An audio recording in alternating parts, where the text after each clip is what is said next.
The bed is made, neat, crisp, no creases, 2 pillows on top, fluffed just the way you were taught. A lavender candle burns in the corner, but it's not for you, it's for the feeling of control, a room that looks okay, even when you're not. There's a checklist on your desk, color-coded, you've ticked off everything today. Work, groceries, check on mom, smile more, don't cry at work. You even drank water, the good kind, with lemon. The mirror says you're composed, polished, in control. But your reflection, it blinks slower than you remember, like it's tired of being seen, but never understood. You've always been the good one, the one who stays behind to clean up, the one who says yes even when it scrapes against your ribs, the one who's easy to talk to, even when you need someone to talk to too, the one who keeps smiling for everyone else's comfort. It didn't start with adulthood. It started way earlier. You were 8 the first time someone called you so mature. You were praised for not crying, not complaining, not needing too much. And that praise felt like love, so you chased it. Every good job was a hit of safety. Every gold star became a currency. And soon your entire self-worth started living in other people's eyes. You learned how to disappear inside responsibility, how to swallow your own voice, how to wear achievement like armor. And maybe you believed, if you were good enough, composed enough, perfect enough, you'd finally earn rest, finally deserve softness, finally get to be held instead of doing all the holding. But the praise kept coming, and so did the pressure. You got better at saying, I'm fine. You made it a skill, like folding laundry or sending thank you texts. No one knew what was underneath, not even you. You kept performing, kept achieving, kept sacrificing peace for applause. And now the silence feels louder than the compliments. Now you catch yourself scrolling past inspirational quotes that used to motivate you because you're too tired to be inspired. You want to rest, but guilt grabs you before your head hits the pillow. You want to say no, but your mouth still moves into yes, out of habit. You tell yourself, it's just a phase. You should be grateful. Others have it worse. You tell yourself not to feel what you feel. And maybe that's the cruelest part. You became so good at managing other people's emotions that you never learned how to honor your own. No one told you that being good could become a cage, that people would love your performance and never meet your truth, that your softness would only be welcome when it was convenient for them. You've laughed at jokes that stung. You've celebrated friends who didn't notice your silence. You've poured into others until your own cup cracked. And even then, you apologize for leaking. You stay quiet because speaking feels dangerous. Like if you finally said how tired you are, the world would stop clapping. Like if you admitted you're breaky. Have you ever apologized for resting? Do you say yes while screaming no inside? Do you smile because you want to or because you have to? The questions feel soft but sharp, like pulling a thread you didn't know was holding everything together. And now, things begin to unravel. You wake up early. You always do. Your alarm goes off, and you move before your eyes fully open. You already know what needs to be done, what people expect, so you do it, even when you feel like disappearing. You reply to messages with a little sparkle. You say, of course, no problem at all, even when your chest tightens. You remember birthdays. You ask about their dog. You double-check the group plans. You are always on. And when someone forgets to say thank you, you still smile. You still say, it's totally fine, even though it's not. You've made it so easy to love you, so easy to rely on you, so easy to expect from you. And in doing that, you forgot how to need. You were taught early that it's safer to give than to ask, safer to adjust than to express. You learned that being agreeable earns peace, and being too much might cost you love. So you swallowed your needs, softened your tone, smiled on cue. You became the calm one, the strong one, the one people text at 2 a.m. when their world is falling apart, but never the one they ask about at 2 p.m. when yours is quietly crumbling. And still, you show up, still perform, even when you don't want to, especially then. You tell yourself, they're going through a lot. It's not a big deal. I'm just sensitive. You dismiss your own discomfort before anyone else gets the chance to. You say sorry when someone interrupts you. You say thank you when someone finally gives you the bare minimum. You keep showing up, not because you feel okay, but because you're afraid of what happens if you don't. Because what if resting makes you seem selfish? What if saying no makes you ungrateful? What if finally asking for what you need pushes them away? So you keep saying yes, even when your hands shake, even when you haven't eaten all day, even when the thought of getting out of bed feels impossible. Even then, you smile. And when people say, "You're always so positive," you nod, because telling the truth would be too awkward, too vulnerable, too much. They don't see the part of you that's breaking in silence, the part that sits in the car after work, staring at the steering wheel, the part that scrolls through old photos trying to remember the last time you felt joy without earning it, the part that wants to be held, not for being strong, but just for being human. Because no one sees the effort it takes to appear okay. No one sees the version of you that lies awake, rereading your own texts, wondering if you were too much. No one sees the moments you bite your lip in conversations just to keep the mood light. No one sees the cost of your softness. And that's the thing, when you become everyone's safe space, you slowly forget where yours is. You've trained yourself to be palatable, to be predictable, to be nice, even when your soul is screaming for more. More rest, more space, more truth. But you keep performing, because silence is easier than disappointing someone, because stillness feels selfish, because no one ever told you that you could stop. But what if you could? What if your worth wasn't tied to your usefulness? What if being tired didn't mean being weak? What if rest was sacred, not shameful? What if no didn't make you bad, but made you real? What if the softest thing you could do for yourself was to lay it all down and simply be, not pleasing, not perfect, not polished, just present, just you, not the curated version, not the performing one, just the version that's breathing, slowly, finally. And maybe that's where the healing begins, not in fixing, not in pushing through, but in pausing. So I'll ask again, gently this time with no pressure to answer right away. What if no one ever told you you could stop? Applause with care, praise with safety. The good girl identity became her armor, but also her cage. She became a helper before she knew what it felt like to be helped. She became a peacekeeper before she knew her own voice.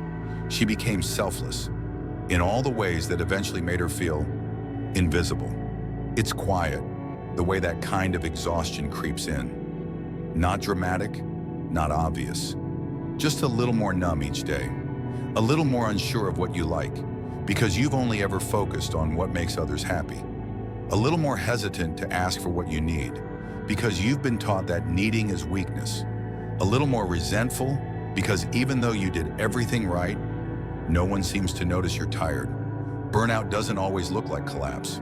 Sometimes it looks like excellence, overachievement, a schedule packed with favors and tasks, and "I'm happy to help." Sometimes it looks like being the go-to person while no one thinks to ask how you're doing. Because you're fine. You're always fine, right? But here's the truth. Approval is addictive, but it's not affection. And usefulness is not love. It's not presence. It's not home. We were not born to perform our worth. We were not put here to be palatable, to be manageable, to be pleasing at the cost of being real. The danger in always being good is forgetting who you are outside of good, forgetting what you enjoy, what makes you laugh, what you believe in when no one is watching. Because somewhere along the way, you became a character in everyone else's story and forgot you were allowed to write your own. And I know it's hard to walk away from the only version of yourself that ever made people stay. It's hard to set down a role that's kept you safe for so long. But maybe safety is no longer what you need. Maybe what you need is space. Space to mess up, to be unsure, to take up more room, to be loved for the things you bring and the things you don't. So let me say this quietly in case no one has said it before. You matter, not because you do, not because you fix, not because you serve, but because you are. And that will always be enough. What you believed made you lovable might just be what's making you disappear. There was a girl in the front row of every class. She always had an extra pencil. Her notes were color-coded. She never forgot a birthday. She always said thank you. Teachers adored her. Classmates leaned on her. Her parents bragged about how low maintenance she was. She never raised her voice. She never made things difficult. At 9, she learned how to anticipate needs before they were spoken. At 11, she apologized when someone else forgot something. At 13, she gave up dance class because her mom looked too tired to drive her. At 16, she helped plan her own surprise party. At 19, she offered tissues to people crying over breakups. While quietly nursing her own, she never made a scene. She never asked for more. She was so good. So easy to love, so easy to forget. That girl was never loud, but she was loud inside. She just learned to hide it, to tuck her confusion beneath competence, to silence her anger under responsibility, to swallow her sadness before it made anyone uncomfortable. She thought if she could just be helpful enough, kind enough, useful enough, they would never leave. They would never hurt her. They would stay. Because she believed being lovable meant being needed, being low maintenance, being small, being convenient. She never stopped to wonder, what happens when love becomes a transaction? What happens when your value is measured in how much you give, not how much you are? Adler once said, when we chase significance, we lose belonging. And that's what she did. She chased significance and service. She chased love by erasing herself. She confused attention with affection. You say I'm fine, but mean I'm fading. You laugh at the right moments, hold eye contact, nod like you're fully here. But somewhere between their words and your smile, a part of you drifts away, quietly, without permission, without noise. You wait to cry until the room is empty. You know the sound of your own sobs echoing off the bathroom walls. Not because it's dramatic, but because it's the only space that doesn't require a performance. You've cried silently on toilet lids, in the car, in the shower, on the kitchen floor surrounded by clean dishes and unread texts. You tell yourself, it's not that bad. It could be worse. Other people have real problems, so you fold the pain neatly, like a t-shirt you don't wear anymore, but can't throw away. You celebrate others, genuinely. You clap for them with both hands. You repost their wins. You show up to their big moments. But when your own day comes, you downplay it. You shrink it. You say, it's nothing really. You don't want to seem arrogant or needy or too much. So you disappear a little more each time. You wear strong like armor, but it's heavy. It chafes at your skin. It leaves bruises no one sees. You learned how to be dependable, how to be responsible, how to be the person people trust. But no one taught you how to say, I need a break. I need help. I need someone to carry this with me. You ghost people first, not out of cruelty, but out of fear they would have left anyway. You scroll through group chats and don't say a word. You check stories but never post your own. You mute people who make you feel behind, then feel guilty for not being happy for them. You turn down invites with soft excuses like, next time, because your body is here, but your spirit is somewhere else entirely. You write long messages in your notes app. You never send them. You have drafts for confessions, drafts for goodbyes, drafts for boundaries you were too scared to place. You say yes while your heart whispers, please say no. You keep things light because you know what it's like when things get heavy, and you don't want to burden anyone. So you hold it in, you carry it all, and then you wonder why no one asks how you're really doing. Why no one hears the tension in your, haha, yeah, totally. Why no one notices when you go quiet for days. But maybe it's not them. Maybe it's just that you've become too good at hiding, too good at holding the weight, too good at pretending that nothing's wrong. You've trained the world to expect the best version of you, the calm, the stable, the capable, but beneath it, there's a tired, tender version of you who's just waiting to be seen. Not fixed, not advised, just noticed. Maybe you didn't have the words before. Maybe you were too busy translating your feelings into politeness, too scared your truth might scare them away, too used to being the background. But now as you sit with this stillness, you feel it, a crack, a shift, a quiet ache asking to be acknowledged. No judgment, no answers. Just this, you've been carrying so much, quietly, gracefully, alone. And maybe it's not your job to hold it all. Maybe it's time to sit in darkness for a while. Not afraid but free, because there's peace in not being seen. There's power in saying, I've done enough today. There's beauty in being unfinished. So if today you need to be slower, softer, smaller, that's okay. You're not falling behind. You're falling into yourself. And maybe rest isn't where you pause. Maybe it's where you begin. And maybe that's what you were never told. That being tired isn't a flaw in your character. It's not a glitch in your strength. It's a message. A soft one, almost easy to miss. It says, you've done enough. You don't need to keep proving it. You are still loved, even when you stop moving. Because maybe the thing that needs healing most isn't your schedule, or your sleep cycle, or your to-do list. Maybe it's the belief that you only deserve love when you're earning it. That softness needs an excuse. That rest must be delayed. That love comes second to productivity. But love, real love, waits in the quiet. It shows up in the undone laundry, in the way you sit on the couch, legs curled under you, finally breathing. Love is in the absence of urgency. It's in the moment you stop chasing. The second you let yourself feel without the need to explain. Let yourself be unproductive. Let yourself be uncertain. Let yourself be unedited. Let yourself be human. You are not a moment of failure. You are not behind. You are simply tired of being someone you no longer need to be.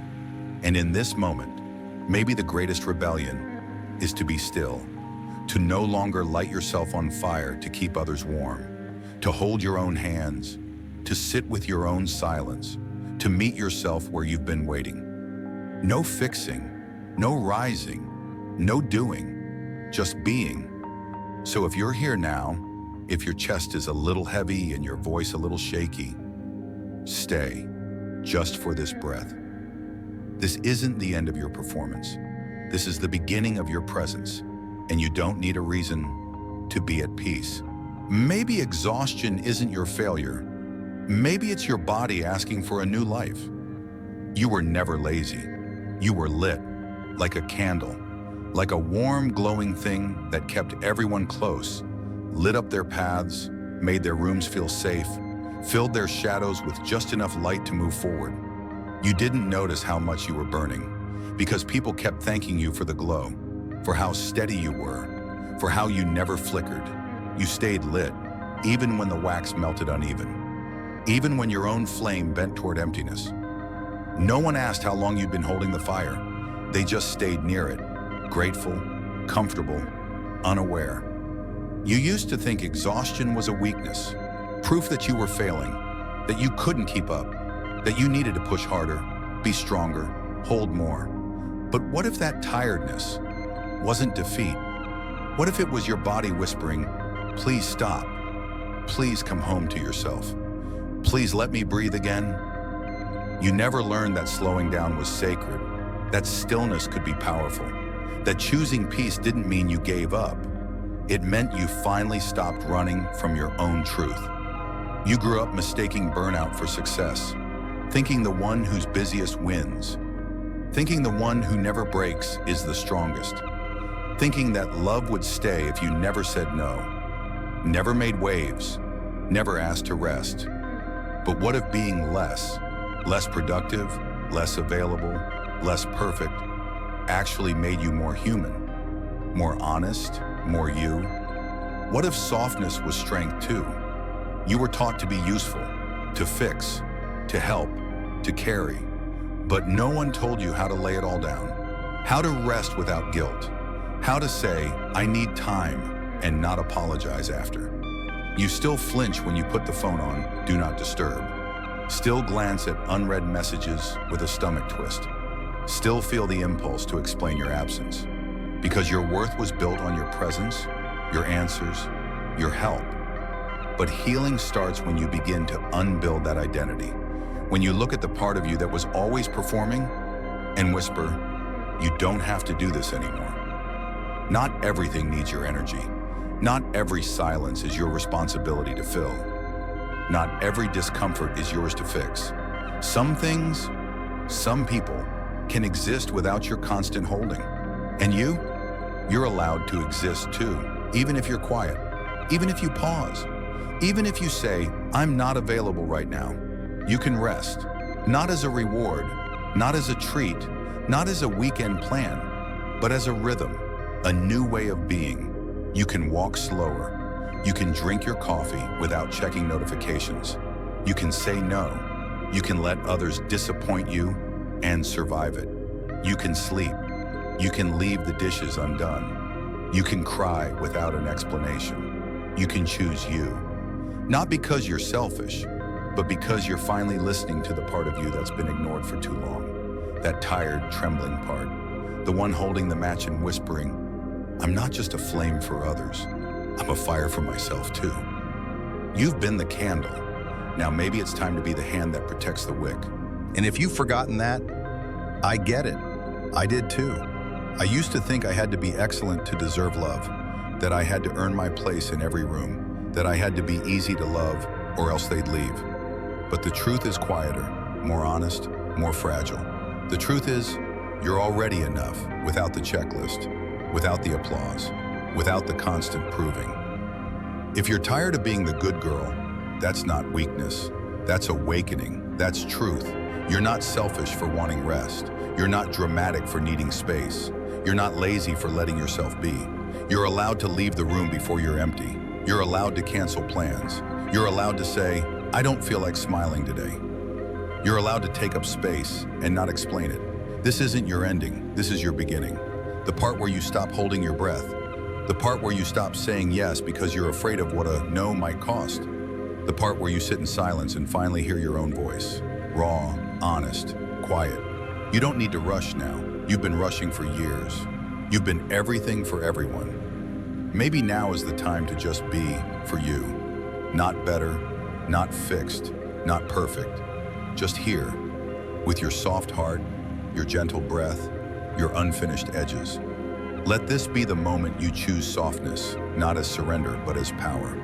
Let this be the beginning of breathing for yourself. Let this be the beginning of breathing for yourself. And if it feels unfamiliar, that's okay. Sometimes peace feels foreign when chaos is all you've ever known. Sometimes it takes a while to believe the quiet is safe, that you don't have to earn this softness with pain, that you don't need to explain your slowness, that your stillness isn't something to apologize for. Healing doesn't arrive like a sunrise. It comes like a flicker, then a pause, then maybe a memory, maybe a breath that doesn't hurt to hold. Some days you'll get it wrong. You'll say yes when you meant no. You'll check your phone too many times. You'll feel the urge to please, to fix, to perform again. But the difference now is awareness. Now, you know you're allowed to come back to yourself, even if it takes time. You were never meant to earn your worth, only to remember it. You were lying on the couch. It wasn't planned. No productivity playlist in the background. No reward system. No ticking timer. Just stillness. For the first time in what felt like years. The laundry wasn't done. The dishes were still in the sink. Your inbox had red bubbles, blinking reminders of everything undone. But your body didn't move. And for a moment, it didn't apologize for not moving. You just sat there, breathing, in, outside, like that was enough. And it was. That was the first time you rested without earning it. The first time you didn't bribe yourself with guilt, didn't bargain with time, didn't measure your worth in check boxes. It felt strange and soft and terrifying. Because no one tells you that rest can feel like rebellion, like you're breaking a rule you were never brave enough to question. You looked around the room, half expecting someone to scold you. No one did. The silence didn't collapse. The world didn't fall apart. You were still here, still valuable, still loved, still human, even in the not doing. Maybe that was the moment you remembered. You were never meant to prove anything. Not your goodness, not your resilience, not your ability to be okay all the time. You were never meant to shrink yourself to fit someone else's peace. You were never supposed to hold everyone's emotions like they were more important than your own. You were never built to perform 24/7, even if the world made it feel that way.